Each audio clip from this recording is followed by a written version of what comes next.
Honra y recompensa. Audiolibro de John Bevere.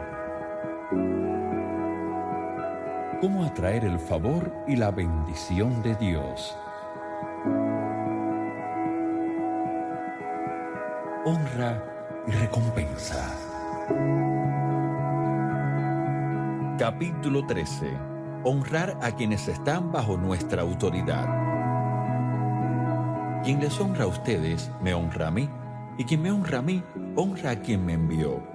Quien honra a un profeta en el nombre de profeta, recibirá recompensa de profeta.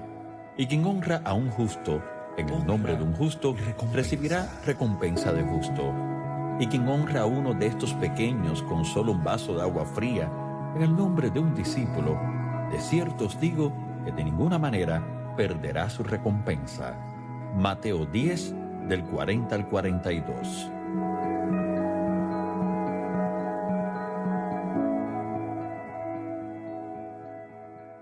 Ahora pasamos a quienes están bajo nuestro cuidado, las personas que están bajo nuestra autoridad. Este grupo es identificado por las palabras de Jesús, y quien honra a uno de estos pequeños con solo un vaso de agua fría, en el nombre de un discípulo, de cierto os digo que de ninguna manera perderá su recompensa. Los pequeños. En la Escritura, los pequeños son identificados como niños pequeños o quienes han sido confiados a nuestra autoridad delegada. Nos centraremos en estos últimos, quienes en el marco de la familia serían nuestros hijos. Muchos pequeños han sido maltratados y hasta han sufrido abusos por quienes están en autoridad. Eso hace enojar el corazón de Dios, pues Jesús advierte en términos precisos.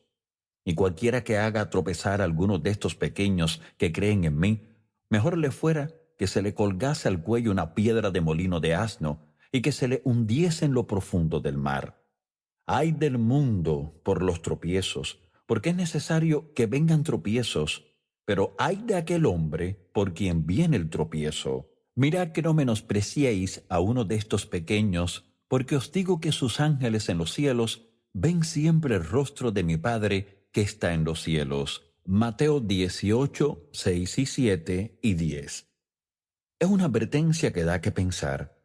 Cuando Jesús dice, ay, es mejor que crea que ciertamente será terrible. ¿Por qué Él es tan firme? Dios es quien delega la autoridad. Él es amor y libera su autoridad con el propósito de amar y proteger. Si, en cambio, se utiliza para abusar, para aprovecharse o para dañar a los pequeños, se convierte en una afrenta directa a Él. Puede que usted piense, no es una afrenta directa a Él, sino a su pueblo. Eso no es así, porque Jesús dice, de cierto os digo que cuando lo hicisteis a uno de estos mis hermanos más pequeños, a mí lo hicisteis. Mateo 25:40. El modo en que tratamos a quienes están bajo nosotros es el modo en que tratamos a Jesús. Considere esto en la manera en que maneja usted a sus hijos, a su cónyuge, a sus empleados, a sus alumnos y demás. A quienes se les ha confiado autoridad, tienen la responsabilidad de corregir y disciplinar. Algunos líderes hacen tropezar a los pequeños al descuidar la corrección cuando es necesaria. Un niño al que se le deja que haga lo que quiera terminará siendo corrupto en lugar de sano. Pablo muestra la importancia de la buena disciplina en su carta a los Corintios. No me avergonzaré de jactarme de nuestra autoridad más de la cuenta, autoridad que el Señor nos ha dado para la edificación y no para la destrucción de ustedes. Segunda de Corintios 18. Al leer las dos cartas escritas a los Corintios, no es difícil detectar la firmeza de la disciplina de Pablo hacia ellos. Él valoraba a aquellos pequeños al darles corrección y formación. Sin embargo, él afirma claramente que la autoridad se da con el propósito de edificar, lo cual debiera incluir servir y proteger. Usted, como líder, debe preguntarse, ¿es ese mi motivo? Si honra usted a los pequeños, será su motivo. Por tanto, los corregirá cuando lo necesiten. En el otro lado del espectro, otros hacen lo contrario. Esas personas de quienes hablo hacen que los pequeños tropiecen al utilizar su autoridad con propósitos egoístas. Su corrección es perjudicial. No han desarrollado amor en su corazón mediante la oración y la meditación por aquellos que están bajo su cuidado. Nuestro corazón debería arder por ver prosperar a quienes nos han sido confiados. ¿Cometerán errores? Claro que sí. Solamente recuerde cuando usted era joven e inmaduro. ¿O ya lo ha olvidado tan rápidamente? Yo fui un desafío para aquellos que estaban por encima de mí. Cometí estúpidos errores y pequé. Era impulsivo, me movía sin pensar bien las cosas y hacía afirmaciones ignorantes y ridículas, sobre todo en el momento equivocado. Estoy muy agradecido de que mis líderes no tirasen la toalla conmigo. Recuerdo hace años, cuando mi esposa y yo estábamos formando nuestro grupo de personal. Teníamos un puñado de empleados, ahora tenemos más de 50, y estábamos molestos por sus errores. Recuerdo hacer un comentario a Lisa que creo que era una palabra profética que nos trajo corrección y entendimiento a ambos.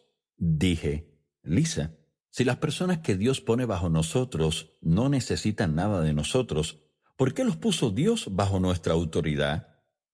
Ambos asentimos. Liderazgo eclesial. Al viajar a miles de iglesias a lo largo de los años, he sido expuesto a diferentes tipos de liderazgo. Yo me emociono en particular con los líderes que piensan de manera creativa, que edifican la casa de Dios de maneras poco convencionales. Nuestros métodos se están volviendo más amigables hacia quienes no son salvos. Se desarrollan atmósferas que hacen que los no creyentes se sientan bienvenidos en lugar de los marcos tradicionales que son extraños para quienes no asisten a las iglesias. Nos estamos librando de los atuendos formales, los cantos de hace 20 años y la jerga eclesial, y estamos utilizando multimedia para sustituir lo que solía ser la manera normal de comunicar anuncios o eventos. Y esto solo por nombrar unos cuantos puntos.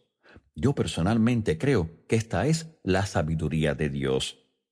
Como nota aparte, recuerde siempre que Dios está a favor de métodos sensibles para quienes buscan.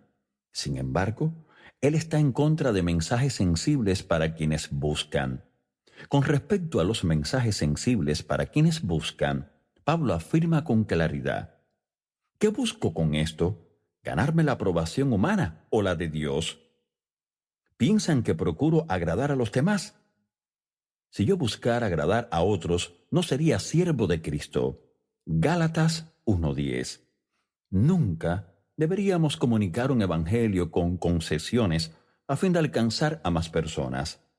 Si lo hacemos, edificaremos una congregación de discípulos falsificados que se arriesgan a oír las palabras de Jesús en aquel gran día. Apártense de mí, nunca los conocí. Ver Mateo 7 del 20 al 23. Su sangre estará sobre nuestras manos.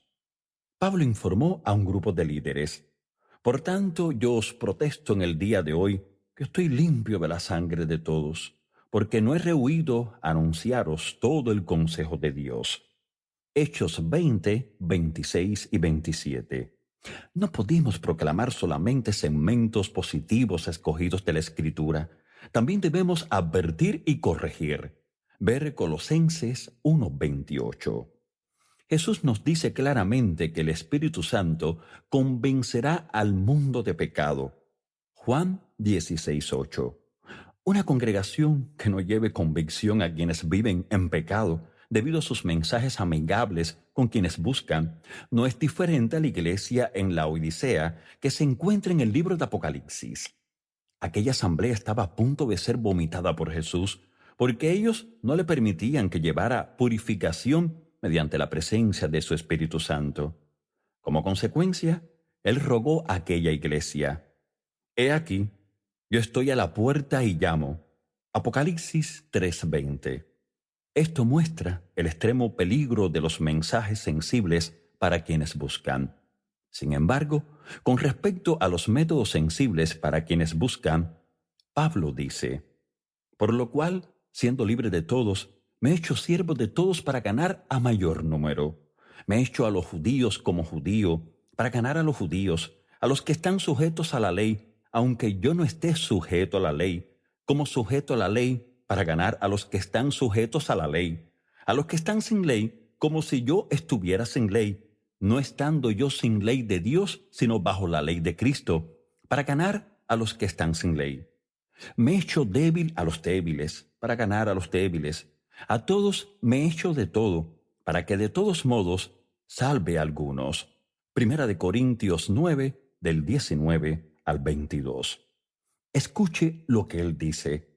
Me he metido en el mundo de ellos y traté de experimentar las cosas desde su punto de vista. Al hablar recientemente a cientos de pastores, les rogué que entrasen en sus propias reuniones como si fueran un visitante y lo experimentaran desde el punto de vista de una persona que no asiste a la iglesia. Luego dije, si son sinceros y abiertos, muchos de ustedes harán numerosos cambios. En el cuerpo de Cristo deberíamos estar a la vanguardia de la comunicación y la tecnología. El mundo debería ser inspirado por nuestra creatividad e innovación. ¿Por qué deberían poseer excelencia los ambientes seculares y el reino de Dios ser representado por operaciones de segunda clase? No.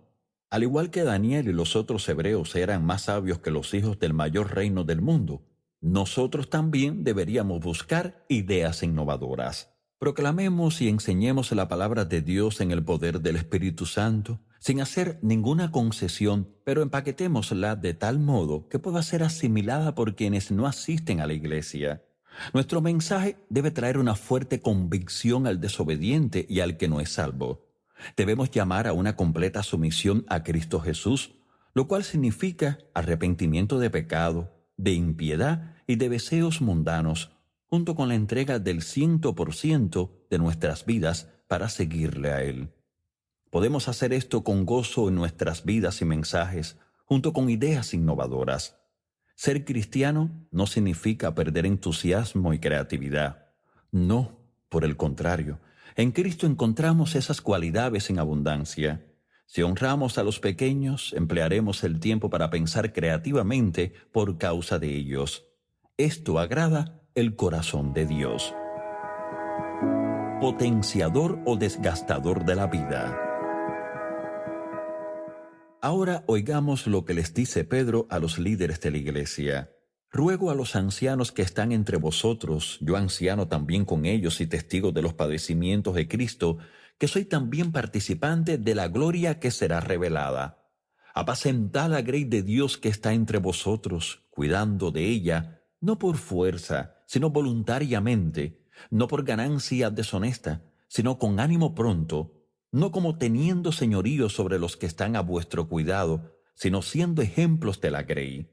Primera de Pedro 5, del 1 al 3. Puede usted utilizar diferentes términos para describir la variedad de estilos de liderazgos que se encuentran dentro de la iglesia del siglo XXI.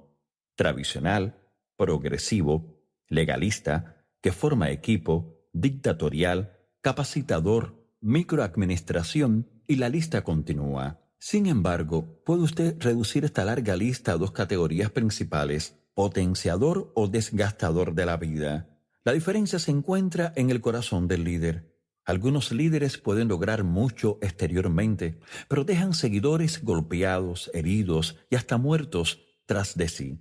Por otro lado, otros también logran mucho, pero mientras tanto edifican a aquellos a quienes dirigen. Gran parte de ellos se trata de honra o deshonra en el corazón del líder. Los hombres y las mujeres que son visionarios pueden enfocar la edificación del ministerio de una o dos maneras. El líder deshonroso que hace tropezar a los pequeños considera a las personas vehículos para servir a su visión. El verdadero líder que edifica vidas considera su visión como el vehículo para servir a las personas. Este líder honra a quienes han sido confiados a su cuidado. Es increíble cómo este motivo de corazón producirá resultados tan distintos en las personas. Jesús dice, la sabiduría es justificada por sus hijos. Mateo 11:19. Yo he visto a personas emocionalmente golpeadas en congregaciones. Me alegro de decir que es raro, mientras que en otras iglesias he sido testigo de individuos y familias sanas. Todo gira en torno a la honra. El líder que honra alentará el desarrollo de las personas. Su mayor alegría será ver que aquellos que han sido confiados a su cuidado caminen en intimidad con Dios y prosperen en sus llamados. La combinación de estos dos importantes aspectos de la vida cristiana compone caminar en verdad. Vea las palabras de Juan con respecto a las personas bajo su cuidado. Pues mucho me regocijé cuando vinieron los hermanos y dieron testimonio de tu verdad, de cómo andas en la verdad. No tengo yo mayor gozo que el oír que mis hijos andan en la verdad. Tercera de Juan 1, 3 y 4. Caminar en la verdad es conocer y servir a Dios. Jesús dice que en el día del juicio habrá personas que hicieron grandes obras en su nombre, pero Él declarará: «Apartaos de mí, nunca os conocí». Ellos pasaron por alto el aspecto más importante de la salvación: conocer a Dios íntimamente. Los buenos líderes harán hincapié en la relación con Dios. También habrá otros que, aunque conocían a Dios, le desagradaron mucho. Se les otorgaron dones para cumplir su papel en la edificación de la casa de Dios, pero descuidaron su responsabilidad. En aquel día, el Maestro dirá a quienes enterraron sus talentos: «Siervo malo y negligente». Mateo 25, 26. Cada creyente tiene un llamado a edificar la casa de Dios. Efesios 2:10 afirma claramente que somos hechura suya, creados en Cristo Jesús para buenas obras, las cuales Dios preparó de antemano para que anduviésemos en ellas. Fuimos creados no solo para ser alguien, sino también para ser algo. Es trágico cuando las personas se desequilibran en su enseñanza. He oído a predicadores hacer afirmaciones como: «No es lo que hagamos, sino quiénes somos. No somos seres hacedores, sino seres humanos». Es un bonito juego de palabras, pero un retrato desequilibrado de la vida cristiana. Sí que cesamos de nuestras obras cuando nos convertimos en creyentes. Sin embargo, la Escritura muestra que cuando somos salvos, entramos en la labor de Él.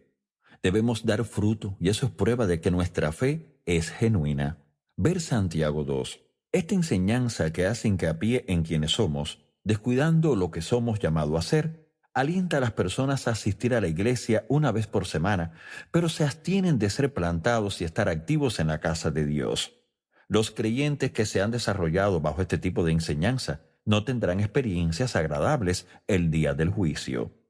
Fuimos creados en Cristo Jesús para lograr tareas concretas. Esas tareas fueron planeadas antes de que fuésemos creados en el vientre de nuestra madre, y daremos cuentas de nuestra responsabilidad que fue preparada de antemano. Ver Salmo 139, 16. La meta del líder que honra es ver a los pequeños caminar en la verdad y avanzar. Los verdaderos padres y madres desean que sus hijos sobrepasen sus propios éxitos. Jesús afirmó su deseo para nosotros: hacer mayores obras que las que Él hizo. Deberíamos tener el mismo corazón por aquellos que nos siguen. Los líderes deberían tener corazones ardientes por ver eso en quienes están bajo su autoridad, como Juan habló en su carta. Debería ser uno de nuestros mayores gozos. Pensar en esas cosas. Los líderes que son sabios a largo plazo son quienes continuamente dan el crédito de su éxito a quienes les sirven. Desde luego, todo crédito, honor, acción de gracias y gloria son para Dios, pero debemos recordar que Dios usa a las personas. El líder muestra su honra hacia los miembros del equipo al elogiar sus esfuerzos. Esto es algo que no se hace superficialmente, sino desde el corazón. Como líder, yo trato de tener en alta estima a quienes ayudan a lograr nuestra misión. Ellos son regalos del cielo. Me guardo a mí mismo de pensar negativamente de nuestros empleados. Al hacerlo, mantengo la honra por ellos dentro de mi corazón. Pablo nos dice: «Por lo demás, hermanos, todo lo que es verdadero, todo lo honesto, todo lo justo, todo lo puro, todo lo amable, todo lo que es de buen nombre, si hay virtud alguna, si hay algo digno de alabanza, en esto pensad». Filipenses 4:8. Recuerdo una época en nuestro matrimonio en que yo estaba desilusionado con Lisa. Para ser sincero, no era feliz con ella en absoluto. Mi mala actitud se había formado durante meses. No mejoraba, sino que empeoraba. En un punto durante un desacuerdo, yo salí por la puerta y me dirigí hacia un campo. No quería estar en ninguna parte cerca de ella. Me quejé de Lisa ante mí mismo y ante el Señor durante todo el camino hasta llegar al campo.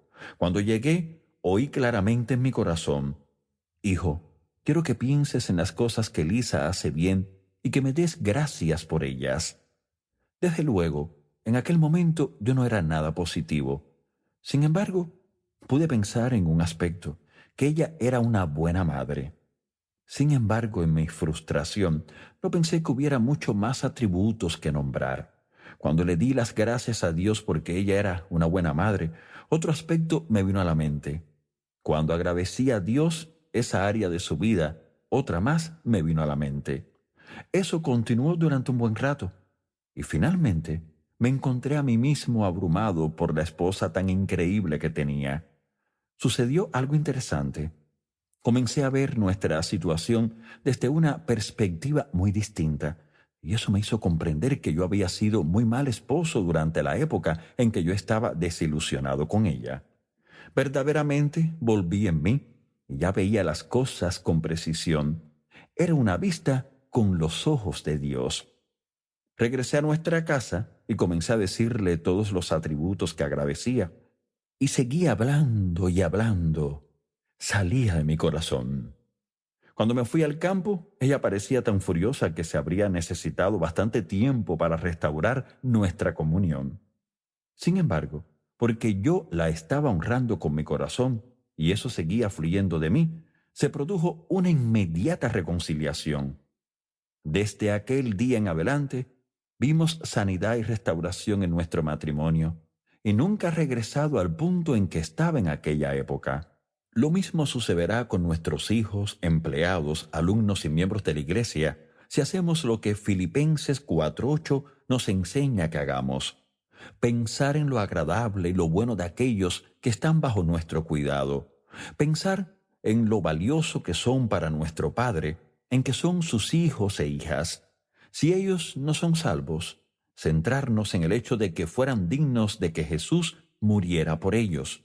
Si hacemos esto, guardaremos nuestro corazón de la deshonra, seremos bendecidos. Una vez más, eso no significa que no corrijamos cuando sea necesario. No obstante, cuando se trata de corrección, lo hacemos de modo conciso y eficaz. Nuestros hijos y empleados saben que no guardamos rencores. Ellos han comentado que podemos ser firmes, pero una vez que la corrección se ha realizado, nos reímos o bromeamos con ellos poco tiempo después. Yo he aprendido esta lección de Dios mismo. Cuando somos disciplinados por Él y respondemos a ello, nuestro Padre es pronto para perdonar y olvidar. Él no guarda rencores. Él no deja un rastro de vergüenza que nos acompañe. Solamente el enemigo hace eso.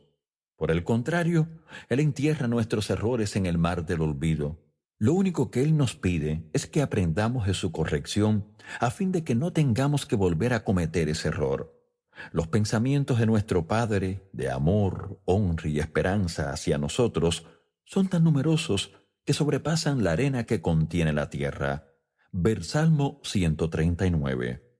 Cuando el líder honra a los pequeños, eso a su vez libera el don de Dios en su vida. A medida que su don prospera, el líder a su vez se beneficia a medida que su visión se alcanza por medio de la combinación de todos los dones en la organización. Estoy sorprendido por algunos pastores con los que me he encontrado y que le hablan mal a su personal. Les hablan con tono fuerte y exigente y se comunican con su gente como si fueran unos estúpidos. Luego he oído a esos mismos líderes hacer el comentario: sencillamente no puedo encontrar personas competentes, necesito mejores empleados. No es de extrañar, ellos no valoraron a su gente, por tanto, no reciben recompensa debido a su falta de honra. Económicamente. Al igual que honramos a los líderes con nuestras finanzas, también honramos a los pequeños de la misma manera. Hace unos años yo estaba ayudando al asistente Belisa con sus finanzas personales. Estábamos estableciendo su presupuesto mensual. En aquel momento Pagábamos a nuestros empleados los índices estándar establecidos por los ministerios en Colorado Spring. Yo sumé sus gastos y observé que las cosas estaban muy apretadas. Y dije, no puedes vivir decentemente con este salario. Mi esposa, que estaba al lado, estuvo de acuerdo. De inmediato llamé por teléfono a nuestro jefe de contabilidad y le dije, acabo de terminar de ayudar al asistente Belisa con su presupuesto. No le pagamos lo suficiente. Nadie de nuestro personal debería vivir con unos ingresos tan bajos. Quiero que a todos nuestros empleados se les suba el sueldo y dijo una cifra de salario anual. No me importa si están haciendo paquetes o respondiendo el teléfono. La línea se quedó en silencio por unos momentos. Y luego él dijo, si haces esto, serás uno de los ministerios más buscados en nuestra ciudad donde trabajar. Yo respondí, esa no es la razón de que lo haga. Los miembros de nuestro equipo dan su vida para servir a Dios con nosotros. Necesitan ser compensados bien. Un buen número de personas de nuestro personal recibió grandes aumentos aquel día. Llegó como sorpresa y estuvieron muy agradecidos al recibir la noticia. Una joven estaba planeando entregar su renuncia aquella misma semana. Ella planeaba mudarse otra vez con su familia en Indiana, pues su situación económica se había vuelto demasiado difícil. Aquel día, ella recibió un aumento anual de $5,000. No presentó su renuncia. Ahora, años después, ella sigue con nosotros y ha sido ascendida a supervisora de departamento. Ella es una de nuestras empleadas más productivas y valoradas. La he visto crecer a pasos agigantados. Me estremezco al pensar qué habría sucedido si ella se hubiera ido por causa de las finanzas. Nuestra recompensa no solo se manifestó con esta mujer, la vimos en todo el ministerio. Parecía que la productividad del personal, como un todo, aumentó desde ese momento en adelante. Entramos en un nuevo nivel de eficacia. Honramos a nuestros empleados, lo cual dio como resultado la recompensa de una mayor productividad. Una nota de precaución aquí. Como he afirmado antes, exigir honra se opone al corazón de Dios. Deberíamos desear honrar debido a dos razones. En primer lugar, a fin de poder traspasarla a Dios en nuestro corazón. Y en segundo lugar, por causa de quien la da, al saber que recibirá una recompensa.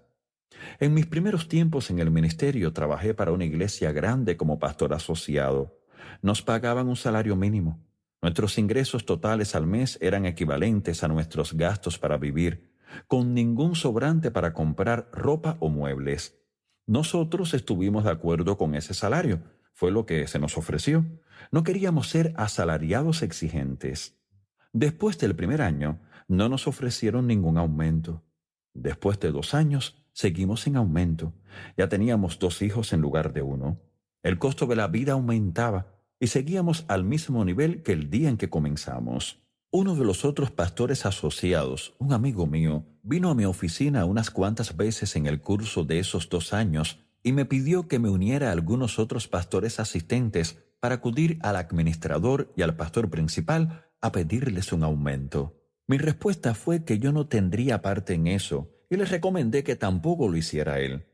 No me corresponde a mí decirles cómo honrarme, le dije. Mi amigo me dijo, John, mi esposa y yo tenemos que tener un sostén para que viva nuestra familia. Mis padres nos envían dinero para poder llegar a fin de mes. Yo le dije lo mucho que sentía saber eso, pero que yo seguiría confiando en Dios. Traté de ministrarle fe a él al explicarle que Dios era nuestra fuente y no el salario, pero parecía que no lo lograba. No puedo decir que mi familia no estuviera bajo presión, porque lo estábamos, pero teníamos paz y nunca tuvimos carencia en aquellos años. Teníamos muy pocos muebles en nuestra casa, un somier sin cabecero, 2 pequeños sillones, unas cuantas mesas y lámparas, y una mesa de cocina y sillas era todo lo que teníamos en el piso inferior. Sin embargo, en solo 1 año, vimos cómo Dios llenó milagrosamente nuestra casa de muebles, y muchos de ellos eran de bonito diseño y hechos a la medida. Estábamos sorprendidos ante la provisión de Dios. Un poco más de 2 años después, nuestro pastor nos lanzó al ministerio itinerante. Ya no recibiríamos un cheque como salario. Teníamos $300 ahorrados y seguíamos pagando una casa y un auto que sumaban un total de $1,000 por mes. Para hacer las cosas más interesantes, el Señor me indicó en oración que no llamara ni escribiera a pastores pidiendo un lugar donde ministrar. Me dijo que confiara en Él. A finales de noviembre de 1989, yo solamente tenía 2 lugares concertados donde ministrar. El primero era una pequeña iglesia de unas 100 personas que se reunía en una funeraria en Carolina del Sur. Estaba en el calendario para la primera semana de enero. El otro estaba planeado para finales de febrero en una pequeña iglesia de 200 miembros en Tennessee, y nos quedaríamos fuera de nómina la última semana de diciembre. Teníamos que creer en Dios. Si yo no hubiera aprendido a confiar en Dios en cuanto a nuestras finanzas mientras era pastor asociado, no habría sido capaz de manejar la presión cuando fuimos lanzados y habría sido un obstáculo demasiado grande. Yo hubiera buscado al hombre para recibir provisión en lugar de buscar a Dios. Lo más probable es que hubiera recurrido a suplicar o maquinar para recaudar el dinero que necesitábamos, y eso habría consumido mis esfuerzos en lugar de buscar a Dios para obtener los mensajes que Él deseaba que yo llevara a su pueblo. El bajo salario que recibía de mi iglesia terminó siendo una tremenda bendición. Si yo hubiera escuchado a mi amigo que quería enseñar al pastor principal cómo pagarnos, honrarnos, no sé si estaríamos donde estamos hoy. En el primer año de operación de nuestro ministerio, tuvimos que creerle a Dios para obtener $1,000 por semana. En estos momentos en que escribo este audiolibro, tenemos que creer a Dios para obtener sobre $100,000 por semana para dirigir el ministerio. Si está usted trabajando para otra persona, trabaje con todo su corazón con el salario acordado. Si honra usted a su jefe haciendo un trabajo notable, poniendo el 100% de su esfuerzo, Dios lo recompensará. Llegará o bien mediante su jefe o mediante otros caminos que Dios escoja. En resumen, usted será recompensado. Cuando nuestra iglesia nos pagaba un salario bajo, Dios nos honró mucho. Nuestra casa se llenó de muebles, conducíamos un bonito auto y nunca nos faltaron alimentos. Vivíamos muy por encima de lo que deberíamos tener con los ingresos que recibíamos. El pasaje, mejor es lo poco del justo que las riquezas de muchos pecadores, Salmo 37:16, se hizo muy real para nosotros. Dios nos estaba honrando. ¿Cuál es la conclusión? Si es usted un empleado, establezca esto en su corazón. Si usted honra a Dios al darle el 100% a su jefe, recibirá una recompensa. En el otro lado del espectro, si es usted un patrón, sepa que se beneficiará de los talentos que se desarrollarán en sus empleados si usted los honra. Patrones y pastores, ustedes tienen una gran recompensa de Dios oculta en su gente. Sáquenla, hónrenlas en todos los aspectos.